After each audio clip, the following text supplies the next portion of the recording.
America, Israel और Iran के दरमियान जारी जंग अब 14वें रोज में दाखिल हो चुकी है और सूरत हाल मुसलसल मजीद पेचीदा होती जा रही है। खित्ते में जारी यह जंग सिर्फ 3 ममालिक तक महदूद नहीं रही, बल्कि इसके असरात मशरक़ वुस्ता समेत पूरी दुनिया में महसूस किए जा रहे हैं। अमेरिका ने इस जंगी कार्रवाई को ऑपरेशन एपिक फ्यूरी का नाम दिया है, जबकि ईरान ने अपने दिफाई रद्द-ए-अमल को वादा सादिक फोर करार दिया है। इस तनाज़े के बायस पूरे मशरक़ वुस्ता का अमन दाव पर लगा हुआ है और फिलहाल कशीदगी कम होने के कोई वाज़ेह आसार दिखाई नहीं दे रहे। नए सुप्रीम लीडर मुज्तबा खामनेई के सख्त बयान के बाद ईरान ने इसराइल पर एक मरतबा फिर शदीद मिसाइल और रॉकेट हमले किए हैं। ईरानी हुकाम का दावा है कि इन हमलों में तल अवीव के अहम इलाकों और अमरीकी फौजी तनसीबात को निशाना बनाया गया। दूसरी जानिब इसराइल ने भी ईरान के अंदर बड़े पैमाने पर फिजाई हमलों का दावा करते हुए कहा है कि गुज़िश्ता 24 घंटों के दौरान ईरान में 200 से ज्यादा अहदाफ को निशाना बनाया गया है।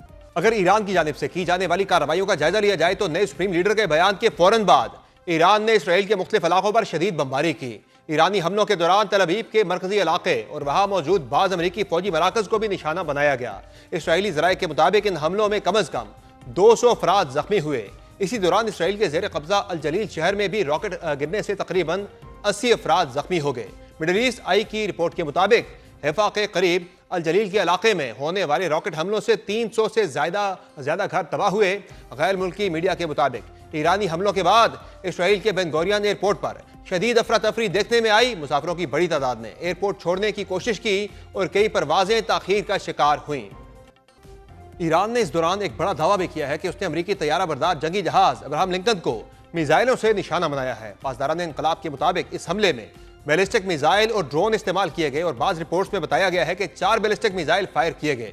तमाम अमरीकी हुकाम ने इस दावे की सख्ती से तरदीद करते हुए कहा कि जहाज को कोई नुकसान नहीं पहुंचा और मिसाइल उसके करीब भी नहीं पहुंच सके। अमरीकी हुकाम के मुताबिक तैयारा बरदार जहाज मामूल के मुताबिक अपनी फौजी कार्रवाइयां जारी रखे हुए है। जंग सिर्फ ईरान और इसराइल तक महदूद नहीं, बल्कि खित्ते के दीगर ममालिक भी उसके असरात से मुतासिर हो रहे हैं। ईरान की हमलों का रुख उन पड़ोसी ममालिक की तरफ भी देखा जा रहा है जहां अमरीकी फौजी असास है या अड्डे मौजूद हैं। सऊदी अरब ने दावा किया है कि उसके फदाई दिफाई निज़ाम ने मजीद 8 ड्रोन मार गिराए हैं। सऊदी वजारत दिफा के मुताबिक जुम्मा की सुबह से अब तक मुमलिकत की फिजाई हदूद में दाखिल होने वाले 56 ड्रोन को रोक लिया गया है, जिनमें एक ऐसा ड्रोन भी शामिल था जिसने रियाज के सिफारती इलाके के करीब पहुंचने की कोशिश की। वजारत ने इससे पहले बताया था कि गुज़िश्ता 24 घंटों के दौरान भी 53 ड्रोन और 5 बैलिस्टिक मिसाइल तबाह किए गए। इसी तरह दुबई के मरकजी इलाके में भी एक फिजाई हमला नाकाम बनाया गया, जहां मलबा एक इमारत पर गिरने से इमारत के अगले हिस्से को मामूली नुकसान पहुंचा। दुबई मीडिया ऑफिस के मुताबिक फिजाई दिफाई निज़ाम ने हमले को बर वक्त नाकाम बना दिया। ईरानी पासदारान इनकलाब ने दावा किया है कि बहरीन के दारुल हुकूमत मनामा के इलाके मीना सलेमान में कायम अमरीकी बहरी अड्डे को भी निशाना बनाया गया। ईरानी बयान के मुताबिक इस हमले में एंटी ड्रोन दिफाई निज़ाम, ड्रोन स्टोरेज और मुरम्मत के मराकज, स्पोर्ट आलात और फ्यूल टैंक्स को निशाना बनाया गया।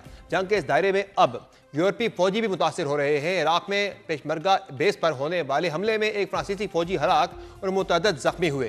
फ्रांसीसी सदर इमानुएल मैक्रोन ने एक फ्रांसीसी फौजी की हलाकत की तस्दीक भी कर दी है। इसी दौरान अमेरिका को एक और बड़ा दिफाई नुकसान भी उठाना पड़ा, जब अमेरिकी सेंट्रल कमांड के मुताबिक KC-135 स्ट्रेटिव तैयारा ऑपरेशन एपिक फ्यूरी के दौरान हादसे का शिकार होकर मगरबी इराक में गिरकर तबाह हो गया। अमेरिकी फौज ने तैयारे में सवार अमले के 6 में से 4 अफराद की हलाकत की तस्दीक भी की है।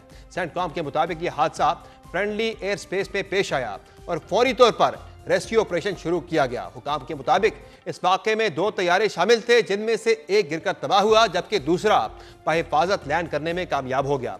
अमेरिकी फौज का कहना है कि यह हादसा दुश्मन के हमले या फ्रेंडली फायर का नतीजा नहीं था। उधर ईरानी फौज ने दावा किया है कि अमेरिका का रिफ्यूलिंग तैयारा इराकी मुदावती फोर्सेज ने मार गिराया और तैयारे में मौजूद तमाम एहलकार हलाक हो गए। दूसरी जानिब इसराइल ने भी ईरान पर हमले तेज कर दिए हैं। ईरान में यौमुल कुद्स के मौका पर लाखों अफराद सड़कों पर निकले तो इसी दौरान तेहरान में धमाकों की आवाजें सुनी गई। मीडिया रिपोर्ट्स के मुताबिक फिरदौसी स्क्वायर और इनकलाब स्ट्रीट के करीब धमाके हुए, जहां तेहरान यूनिवर्सिटी के करीब बड़ी तादाद में रैली के शुरका मौजूद थे। ताहम शुरका ने खौफ के बजाय नारे लगाते हुए रैली जारी रखी। अहम बात यह है कि इस रैली में ईरान के आला कौमी सलामती कौंसिल के सेक्रेटरी अली लारजानी भी मौजूद थे, जिनका कहना था कि दुश्मन नाकाम हो चुके हैं। ट्रंप में यह शऊर नहीं कि ईरानी कौम एक फखरिया, मजबूत और अज़्म वाली कौम है। जितना अमेरिका दबाव डालेगा ईरानी अवाम उतने ही ज्यादा अज़्म के साथ खड़े होंगे। दुश्मन के रैली रूट्स पर हमले उनकी मायूसी जाहिर करते हैं। दूसरी जानिब इसराइली फौज ने गुज़िश्ता 24 घंटों में ईरान पर 20 हमले करके 200 से ज्यादा अहदाफ को निशाना बनाने का दावा किया है। इसराइली फौज के मुताबिक इन हमलों में बैलिस्टिक मिसाइल लॉन्चर्स, फिजाई दिफाई निज़ाम और असलहा तैयार करने वाले मराकज़ को निशाना बनाया गया। अमेरिका और इसराइल के मुश्तरका हमलों में बरोजत में पुलिस हेडक्वार्टर तबाह किया गया, जबकि तेहरान में बसीज फोर्स के एहलकारों को निशाना बनाया गया। इसराइल का कहना है कि तेहरान में एक ऐसे कंपाउंड पर हमला किया गया जहां जौहरी हथियारों की तैयारी से मुताल्लिक सरगर्मियां जारी थीं। ईरानी वजारत खारजा का कहना है कि अमेरिकी और इसराइली हमलों से वो शहर न्यूक्लियर पावर प्लांट को खतरा लाहक है। ईरानी महकमा सेहत के मुताबिक ईरान पर हमलों में जाबाक अफराद की तादाद 1444 हो गई है, जबकि 14 रोज से जारी इस जंग में 18,551 शहरी जख्मी हुए हैं।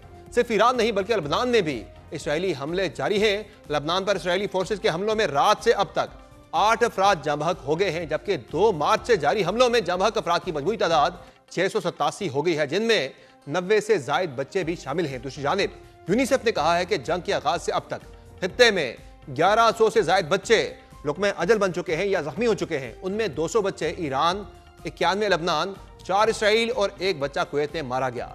वो कि अमेरिका और इसराइल ईरान में रजीम चेंज करने पर मजिद है, ताहम आयतुल्लाह खमेनी को शहीद करने के बाद भी ईरान का रद्द अमल भरपूर और जारहाना है। गुज़िश्ता रोज ईरान के नए सुप्रीम लीडर मुज्तबा खमेनी ने अपने पहले बाज़ाब्ता बयान में अमेरिका और इसराइल को 2 टोक पैगाम दिया। उनका कहना था कि अवाम यकजहती के साथ दुश्मन को शिकस्त देंगे, शोहदा के खून के बदले के हक से दस्तबरदार नहीं होंगे, अपना हरमज बंद रहना चाहिए और मशरक़ वुस्ता से अमरीकी अड्डे बंद किए जाएं। अगर ये बंद ना हुए तो हमले जारी रहेंगे। दूसरी जानिब अमरीकी सदर ने एक नया दावा करते हुए G7 ममालिक के साथ वर्चुअल मीटिंग में कहा था कि ईरान हथियार डालने के करीब है।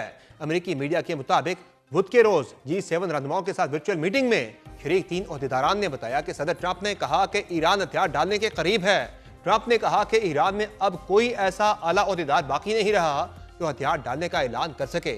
ओहदेदारों के मुताबिक ट्रंप का कहना था कि अपनाए हुर्मुज़ की सूरत हाल बेहतर हो रही है और कमर्शियल जहाज़ों के ऑपरेशन को दोबारा शुरू करना चाहिए।